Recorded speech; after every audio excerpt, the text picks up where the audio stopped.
Hi there, Coach Sage of Sage Running here with another training talk. Today we're going to talk about racing shorter sub-ultra types of distances, especially on the trail. Something like if you're doing a 10K trail race or maybe a half marathon. Maybe it's a more mountainous race, maybe it's just off-road, or maybe it's more like a traditional road half marathon. But just kind of looking at the physical demands and the training stimulus that you need to prepare for the specific rigors of these types of events. And this training talk is brought to you by Avery Brewing, The Reverend. It's a quadruple style, Belgian style quadruple ale. Very delicious here in the fall. That's tasty.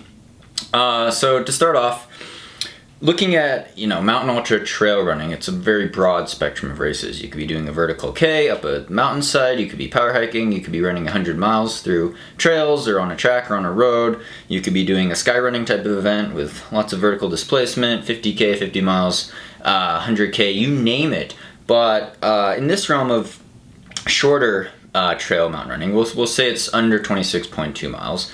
We'll say it's maybe a half marathon race, or maybe it's a 20-mile race. And I've done some of these races. I haven't always done well at them. Sarah Zinal, for example, I got destroyed in, and that's about a 20-mile mountain race in Switzerland, but also doing things like the Pikes Peak Ascent here in Colorado, running up Pikes Peak. That's a 13-mile pure mountain race, pure net uphill, as well as races like the Mount Washington road race, 7.6 miles up.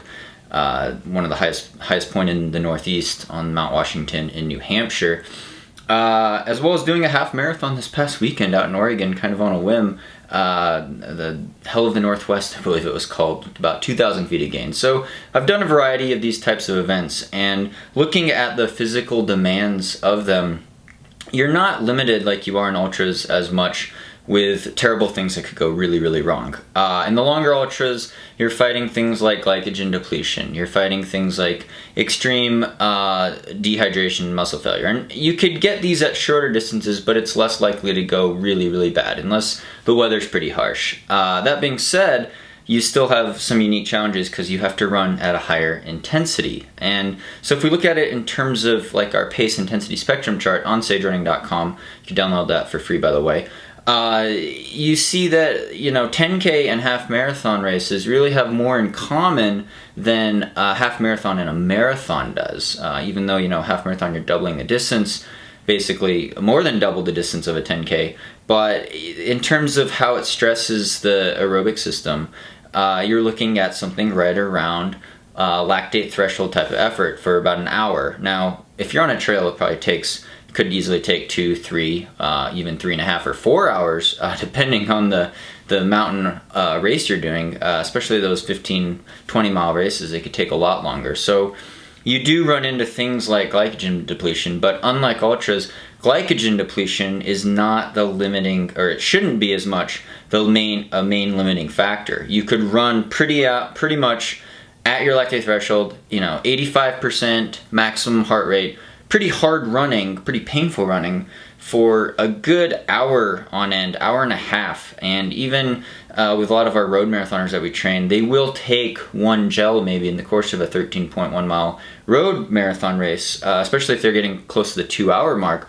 But in terms of an actual work output, moving your body weight 13 miles, at least horizontally, you usually would have enough glycogen in your muscles and in your liver to be able to not totally bonk and hit the wall. And you could burn that high octane fuel, those carbohydrates, very quickly and not totally run out. Whereas if you are at altitude, if you are doing a lot of climbing, you could burn through it a little bit faster. And maybe a 10K mountain race at altitude straight up a mountain, you might need a couple gels. Or if you're doing a half marathon trail race, you probably would need at least 2 or 3 gels, as well as some electrolyte drink, something like that. And a lot of it does depend on the weather conditions. Obviously, warm, hot, humid conditions, you could get massively dehydrated pretty fast running hard.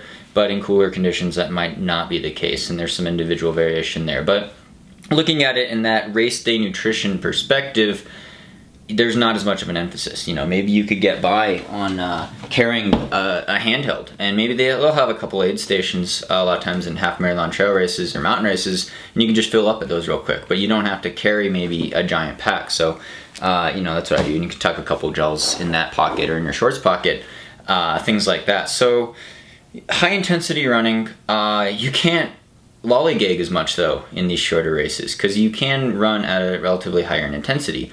And looking at the course profile is also very essential. Are you doing a net uphill race, or is it a net downhill race? Does it go up and then down? How technical are the trails? So you look at things like that in terms of how to pace yourself. And it is tricky on trails versus like a flat road half marathon.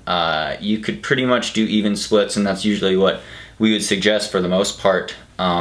Settling into a pretty strong rhythm and then maybe trying to speed up in the middle and then really hold it in that last 5K. When I ran my half marathon PR of 104.32, it was at the New Orleans Rock and Roll half marathon. It was perfectly flat, and we went out just a little slow. It was about 5 flat for the first mile, and then we had to run under 4:57 per mile, and so we started squeezing it down, and I didn't think I'd be able to hold it, but 4 miles, 5 miles in, we're starting to run 4:55s. Then 6 miles in, around the halfway point, you're starting to work pretty hard. I was able to squeeze it down even more and start to negative split it. And I was actually able to negative split that race where I ran the second half faster than the first half. And it's always good to be closing really fast in a race like that. But the lactate levels are rising.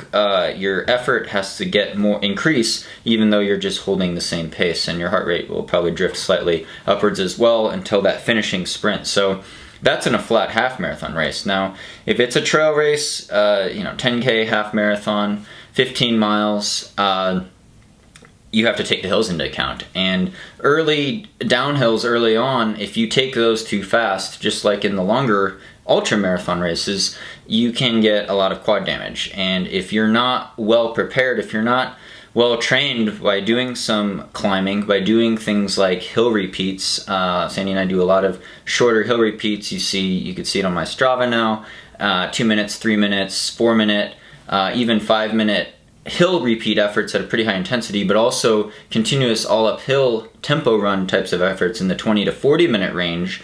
Very good to do on a treadmill, by the way, because you could get a steady incline.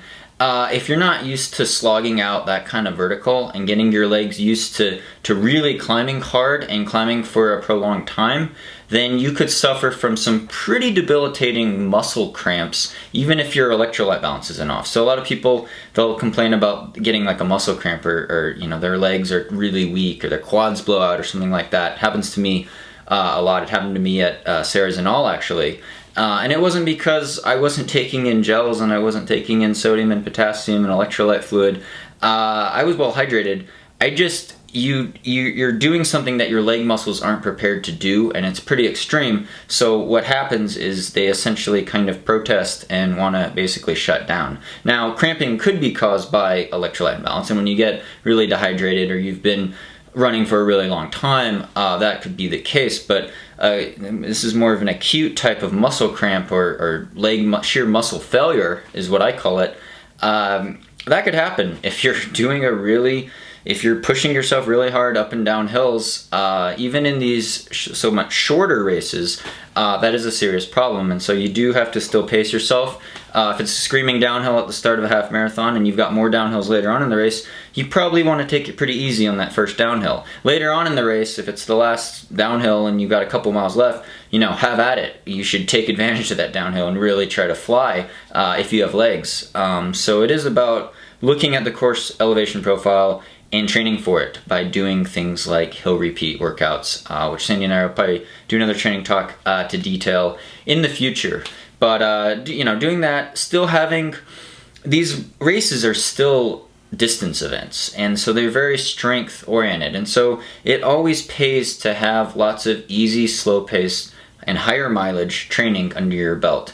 And generally the more the better, but you don't want to get injured. So it is a tough trade-off between getting in all that volume and then still hitting up enough intensity so that your lactate threshold's trained well and that you're not huffing and puffing too much when you try to run up a hill relatively fast, because that just makes your heart rate skyrocket as well, and it could make those lactate levels cross your threshold, and then you're going to tie up because you got too much lactate concentration. So it is a matter of doing some long runs still. It is a matter of doing some longer tempo run types of efforts, what we've outlined in a lot of videos, as well as, you know, having hill reps, things like that, more high intensity interval sessions, and mixing that all into your training program. So, you know, with these events, again, you're competing maybe just a bit slower than your lactate threshold. Maybe it's an equivalent intensity to what you would run for a road marathon, a full road marathon.